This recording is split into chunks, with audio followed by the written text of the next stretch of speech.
இயேசு உங்களை நேசிக்கிறார். பிரியமானவர்களே, இந்த நாளில் ஆண்டவர் நம்மளோடு பேசும்படியாய் வேதத்திலிருந்து ஒரு வசனத்தை கூட வாசித்து ஆண்டவர் நமக்கு கற்றுக் கொடுக்கக்கூடிய காரியத்தை பார்ப்போம். அது ஆதியாகம புஸ்தகம் 1வது அதிகாரம் 2வது வசனம் இப்படியாக சொல்கிறது: பூமியானது ஒழுங்கின்மையும் வெறுமையுமாய் இருந்தது, ஆழத்தின் மேல் இருள் இருந்தது, தேவ ஆவியானவர் ஜலத்தின் மேல் அசைவாடி கொண்டிருந்தார். தேவ ஆவியானவர் ஜலத்தின் மேல் அசைவாடி கொண்டிருந்தார். பிரியமானவர்களே, பூமியானது ஒழுங்கின்மையும் வெறுமையுமாய் இருந்தது. உலகம் தோன்றுவதற்கு முன்பதாக இந்த பூமி ஒழுங்கின்மையும் வெறுமையுமாய் இருந்தது, அது ஒழுங்கற்று இருந்தது என்று தெளிவாக வேதத்தில் ஆண்டவர் எழுதி வைத்திருக்கிறார். பிரியமானவர்களே, இது சத்திய வார்த்தைகளே எழுதி வைக்கப்பட்டிருக்கிறது. ஒருவேளை உலகத்தில் இருக்கிற அநேக கதை புத்தகங்கள் வித்தியாசமான அவங்க மனதில் தோன்றின கதைகளை எழுதி வைத்திருக்கிற எத்தனையோ புத்தகங்கள் உண்டு. ஆனால் இந்த வேத புத்தகம் பூமியில நடந்த உண்மையான நடக்கிற காரியங்களை, நடக்க போகிற காரியங்களை, நடந்த காரியங்களை ஆண்டவர் எழுதி வைத்திருக்கிறார்.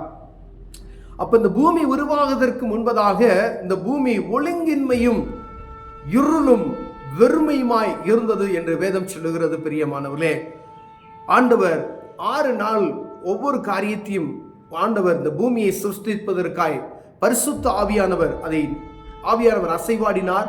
பரிசுத்த ஆவியானவர் ஒவ்வொரு காரியத்தையும் நேர்த்தியாய் ஒழுங்கும் கிருமமாய், சூரியன் இங்கே தான் இருக்கணும், சந்திரன் இங்கே தான் இருக்கணும், பூமி இங்கே தான் இருக்கணும், தண்ணி இங்கே தான் இருக்கணும், ஒவ்வொன்றும் இந்த அதிகாரத்தை நீங்கள் முழுமையாக நீங்கள் வாசிப்பீர்களானால் ஒவ்வொரு நாளும் ஆண்டவர் அந்த ஒழுங்கை உருவாக்குகிறதை நாம் பார்க்க முடிகிறது.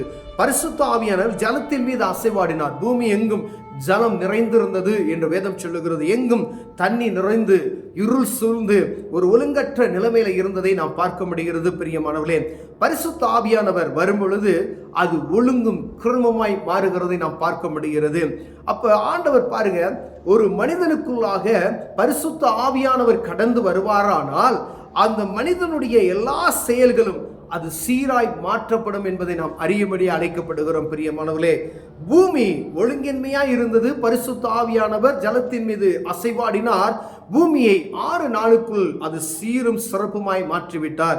இப்ப நம்ம பார்க்கிற பூமி, வானம், ஆகாயம், ஆகாய விரிவு அப்படின்னு சொல்லப்படுகிற காரியங்கள், சமுத்திரம், வெட்டாந்தரைகள் என்று சொல்லப்படுகிற காரியங்கள், இருள் வெளிச்சம் என்று சொல்லப்படுகிற காரியங்கள், சந்திரன், நட்சத்திரங்கள் அப்படின்னு சொல்லக்கூடிய காரியங்கள் எல்லாம் ஒவ்வொன்றும் நேர்த்தியும் ஒழுங்கும் அதன் காலத்துக்கு நேரத்தை குறிப்பதற்கு, இருளுக்கு பகல் இருள் என்றும் வெளிச்சத்தை கொடுப்பதற்கு அந்த பகல் என்றும் ஆண்டவர் ஒவ்வொன்றுக்கும் பெயர் வைத்து அது அருமையாக மாற்றி சீராய் ஒழுங்கும் கிரமமாய் மாற்றினார். பெருமானவர்களே, அநேக நேரங்களில் நாம் பூமியை எப்படி உருவாச்சு அப்படின்லாம் சொல்லுவோம். பைபிளை வாசித்தீங்க அப்படின்னு சொன்னா பைபிளில் எல்லாம் எழுதி இருக்கிறது. இந்த பூமி எப்படி உருவானது என்றது அநேக வசனங்கள் இருக்கிறது.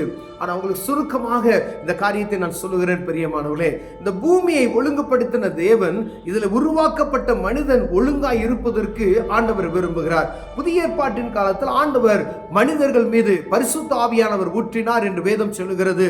120 பேர் கூடியிருந்த இடத்துல பரிசுத்த ஆவியானவர் ஊற்றப்பட்டார் என்று நாம் வாசிக்கிறோம். பிரியமானவர்களே, அப்ப பரிசுத்த ஆவியானவர் மனிதன் மேல் ஊற்றப்படும் பொழுது ஒழுங்கின்மையாய் இருக்கக்கூடிய மனிதன் சீரும் சிறப்புமாய் மாறுவதற்கு உதவி செய்ய முடியும். பிரியமானவர்களே, மனம் போன போக்கில் நாம் வாழ்ந்து கொண்டு இருக்கிறோம்.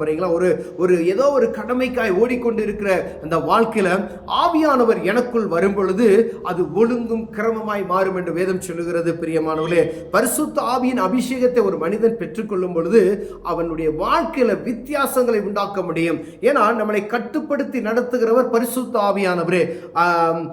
பெர்க்மான் அழகா பாடு, என்னை கண்ட்ரோல் பண்ணுகிற பரிசுத்த ஆவியானவர், கட்டுப்பாட்டின் ஆவியானவர் என்று ஒரு பாடலை எழுதியிருப்பார். அப்ப நம்மளை கட்டுப்படுத்துகிற, நம்ம அவயங்களை கட்டுப்படுத்துகிற பரிசுத்த ஆவியானவர் எனக்குள்ளும் உங்களுக்குள்ளும் வரும் பொழுது நம்மை சரியான பாதையில நேர்த்தியாய் ஒழுங்கும் கிரமமாய் ஆவியானவர் நடத்த முடியும். இந்த பெரிய உலகத்தை அது அப்படி அழகா நிறுத்துகிற, சந்திரன் இங்க தான் நிற்கணும், இங்க இருந்தாதான் அது சரியான இடம், சூரியன் இவ்வளவு தூரத்துல இருந்தாதான் அது சரியான இடம் அப்படின்னு சொல்லி ஆண்டவர் நிறுத்தி வைத்திருக்கிறார். பாருங்களேன், பூமி இப்படிதான் தான் இருக்கணும். சமுத்திரத்துக்கு எல்லையை குறித்து இதுக்கு மேல நீ வராத அப்படின்னு சொல்லி ஒரு எல்லையை குறித்து அதை நிறுத்தி வைத்திருக்கிற சர்வ வல்லமையுள்ள தேவன் மனுஷனை எப்படி படைத்தார் என்பதை நாம் அறிந்திருக்கிறோம் பிரியமானவர்களே. ஆனா மனுஷனுக்கு ஆவியானவர் அரும்பொழுது மனுஷன் சீராய் மாறுவதற்கு உதவி செய்ய முடியும் பிரியமானவர். அநேக நேரங்களில் பரிசுத்த ஆவியானவர் என்பதை யாரும் அறியாதபடி இருக்கிறோம். பரிசுத்த ஆவியானவர் இருக்கிறாரா அப்படின்ற சந்தேகம் கூட நமக்கு உண்டாகிவிட்டது. அநேக கிறிஸ்தவர்களுக்கே அது உண்டாகி இருக்கிறது. ஆனால் ஆண்டவரை அறியாத ஜனங்கள் பரிசுத்த ஆவியின் அபிஷேகத்தை பெற்றுக்கொண்டு அற்புதமாய் வழிநடத்தப்படுகிற காரியங்களை நாம் பார்க்கிறோம் பிரியமானவர்களே. ஒருவேளை ஆண்டவர் உங்களுக்கு கொடுக்கப்பட்ட அந்த காலத்தை நீங்கள் பயன்படுத்தவில்லை என்றால் வேறு ஒரு ஆளை அந்த இடத்துல நியமித்து பரிசுத்த ஆவியின் அபிஷேகத்தை அவர்களுக்கு கொடுத்து அவர்களை மேன்மையை நடத்தி நீங்க நடத்த வேண்டிய உங்களை விட்டுவிட்டு அவர்களை கொண்டு இந்த ஜனங்களை நடத்துவதற்கு அருமையாய் மாற்றி விடுவார் பிரியமானவர்களே. இந்த பரிசுத்த ஆவியானவர் ஆளுகை செய்யணும். சபையில பரிசுத்த ஆவியானவர் ஆளுகை செய்தால் பரிசுத்த ஆவியான ஆளுகை செய்கிற சபை ஒழுங்கும் கிரமமாய் மாறும் பிரியமானவர்களே. பரிசுத்த ஆவியானவர் செய்கிற ஆளுகை செய்கிற குடும்பம் ஒழுங்கும் கிரமமாய் மாறும் பிரியமானவர்களே. நீங்க பரிசுத்த ஆவியானவருக்கு விட்டு கொடுக்கும் பொழுது ஆண்டவரே இறங்கி வந்து என் வியாபாரத்தின் மீது அமரும் என்று சொல்லுவீர்கள். ஆனால் பரிசுத்த ஆவியானவர் நீங்க செய்கிற வியாபாரத்தில் அசைவாட செய்ய பொழுது அது ஒழுங்கும் கிரமமாய் மாறும். ஒருவேளை ஞானம் இல்லை, நமக்கு ஞானமற்ற சூழ்நிலை இருக்கிறோம். ஆனால் ஞானத்தின் ஊற்று பிறப்பிடமாகிய ஆண்டவர் அதை எப்படி நடத்தணும்னு சொல்லி ஆவியான அருமையாய் நமக்கு கற்றுக் கொடுப்பார் பிரியமானவர்களே. உங்க குடும்பத்தை ஆண்டவருக்குள்ள கைக்குள்ள ஒப்பு கொடுங்க. பரிசுத்த ஆவியானவரே இந்த என் குடும்பத்தை நீர் ஆளுகை செய்யணும் சொல்லி பாருங்க. பரிசுத்த ஆவியானவர் நம்ம குடும்பத்தை ஆளுகை செய்யும் பொழுது அது ஒழுங்கும் கிரமமாய் மாறும் பிரியமானவர்களே. எதை செய்யணும், எப்படி செய்யணும், கணவன் இதை தான் செய்யணும், மனைவி இதை செய்யணும், பிள்ளைகள் இப்படி செய்யணும், நீ இங்க போ, நீ அங்க வா அப்படின்னு சொல்லி ஆவியானவர்களுக்கு நடத்துவதை நீங்கள் உணர முடியும் பிரியமானவர்களே. இந்த வியாபாரத்தை செய்ய, இந்த வியாபாரத்தை செய்யாத, இந்த மாதிரி நீ இப்படி நட அப்படின்னு சொல்லி அவர் கற்றுக் கொடுப்பார். நமக்கு அது வித்தியாசமான ஒரு அனுபவமாய் இருக்கும் பிரியம். அப்படின்னா பரிசுத்த ஆவியானவர் நம்மோடு அசைவாடுவதற்கு நம் இடம் கொடுக்கும்படியாக அழைக்கப்படுகிறவராய் இருக்கிறோம். இந்த பூமி ஒழுங்கின்மையாய் இருந்த பொழுது பரிசுத்த ஆவியானவர் ஜலத்தின் மீது அசைவாடினால் இந்த பூமி ஒழுங்கும் கிரமமாய் மாறினது என்று வேதம் சொல்லுகிறது. அவ்வளோ பெரிய உலகத்தை ஆண்டவர் ஒழுங்கும் கிரமமாய் சீரும் சிறப்புமாய் மாற்றிருக்கார். உங்க குடும்பத்தை சீரும் சிறப்புமாய் மாற்ற மாட்டாரா? உங்களை சீரும் சிறப்புமாய் மாற்ற மாட்டாரா? என்ன சீரும் சிறப்புமாய் மாற்ற மாட்டாரா? ஆண்டவருக்கு ஒப்பு கொடுங்க.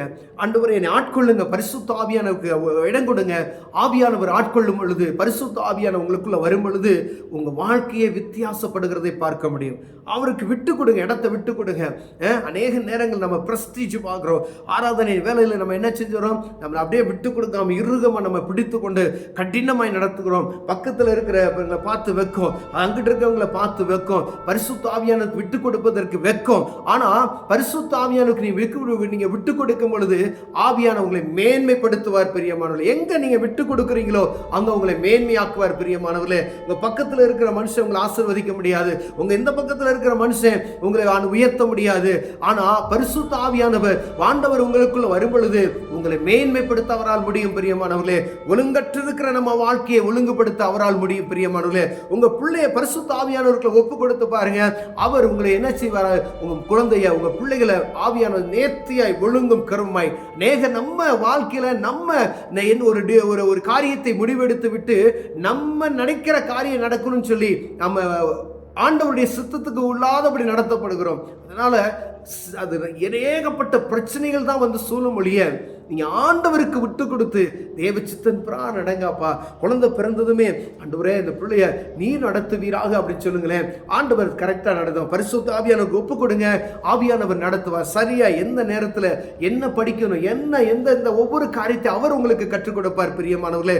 ஏன் இஷ்டத்துக்கு நான் அப்படிதான் வளர்க்கணும் அப்படின்னு சொல்லி எத்தனை பேர் அப்படி நினைச்சவங்கலாம் அதை தோத்து போயிட்டாங்க. அநேக நேரங்கள் ஆண்டவருடைய பிள்ளைகள் வருத்தப்படுகிறது உண்டு. என் மகன் என் டாக்டரா தான் ஆகணும், என் மகன் இப்படி வரணும் அப்படி நினைச்சோம். அப்படி நம்ம ஆண்டவருக்கு சித்தத்துக்கு பரிசுத்த ஆவியானுக்கு ஒப்பு கொடுக்காதபடி விட்டு அம்மா ஒரு மைண்ட்ல ஒரு கனவு காண்டு வச்சிருப்போம் பார்த்தீங்களா, அது ஒரு நாளும் நடக்காது. நீங்க தேவ திட்டத்துக்கு நீங்க ஒப்பு கொடுங்க. அவன் என்ன ஆகணும்னு சொல்லி ஆண்டவர், ஒருவேளை அவன் சாதாரணமான ஆளா கூட இருக்கலாம், அவனுடைய பெரிய ஒரு படிப்பு இல்லாதபடி கூட இருக்கலாம். ஆனா அவனை நடத்த வேண்டிய வழி ஆண்டவர் நடத்துவார்.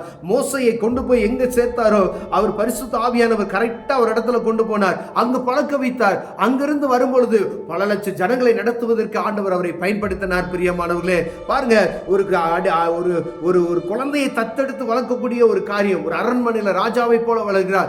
ஏன் பழக்குவிக்கிறார்? எல்லாவற்றையும் நடத்துவது, ஒரு பெரிய ஜனக்கூட்டத்தை நடத்த போற அவர்களை வழி நடத்துவதற்கு, அவர்களுக்கு எல்லாவற்றையும் கற்றுக் கொடுக்குவதற்கு அங்க உருவாக்குகிறதை நாம் பார்க்க முடியும்.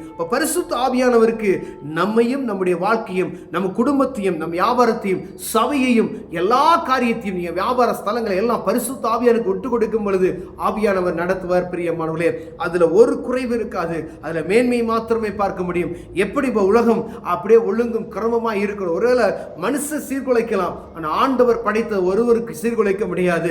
தேவன் எப்படி வைத்திருக்கிறார்? சூரியன் பகல்ல வரணும்னா வரும், இரவுல போனா அது இரவாக மாறும். அப்ப ஒழுங்கும் கிரமமாய் இருக்கிறது பாருங்களேன். அதே போலதான் ஆண்டவர் நம் வாழ்க்கையும் நேர்த்தியும் ஒழுங்குமாய் கருவார். இது கடைசி காலத்துல இருக்கிறோம். ஒருவேளை என் வாழ்க்கையில ஒன்னும் ஒழுங்கு வரலையா, ஒன்னும் எனக்குள்ள ஒரு சீர்தன்மை இல்லை அப்படின்னு சொன்னீங்கன்னா, இந்த கடைசி காலத்துல நிற்கிறோம். யுத்தங்கள் நடந்து கொண்டு இருக்கிறது. இது கடைசி காலம் என்பதை நாம் அறிந்திருக்கிறோம். இந்த நேரத்தில் நீங்க ஆவியானவருக்கு உங்களை ஒப்பு கொடுங்க.